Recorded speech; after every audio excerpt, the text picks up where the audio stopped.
কয়দিন আগে তোর কিছু জিনিস হারিয়ে গেছে? হ্যাঁ রে, এটিএম কার্ডটা হারিয়ে গেছে, খুঁজে পাচ্ছি না। এটিএম কার্ডটা আমি ঘুরিয়ে পেয়েছি। দেখে শুনে রাখতে পারিস না? টাকা পয়সা যদি কেউ তুলে নেয়? টাকা তোলা দেবে না, পিন কোড দরকার হয়। তুই তোর পিন নম্বর জানি 2580। আরে পাগল নাকি? পিন কোড নাম্বার হচ্ছে 2590। এই রে, 20 টাকা 5 পয়সা ছিল রে, সব গেল। আরে দেখ, 20 টাকা তো এটিএম থেকে তো তুলতেই পারবি। আরে ভাই, তোর বৌদি তো হাসপাতালে ভর্তি আছে, এলি ভারী হবে। আরে হ্যাঁ, তো ভালো তো। তাহলে তুই এখানে কি করছিস? তোকে তো হসপিটালে থাকা দরকার। ভয় লাগছে রে ভাই। কেন রে, কি হয়েছে? এতে তো কিসের ভয়? আরে তোর বৌদি যখন প্রেগনেন্ট ছিল তখন একটা পিসির কাছে গিয়েছিল, তখন বলেছিল এই বাচ্চাটা যখন হবে তখন তার বাবা মারা যাবে।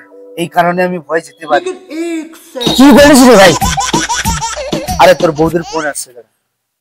হ্যাঁ, কি বলছো, সত্যি নাকি? এই ছেলে হয়েছে? আরে ভাই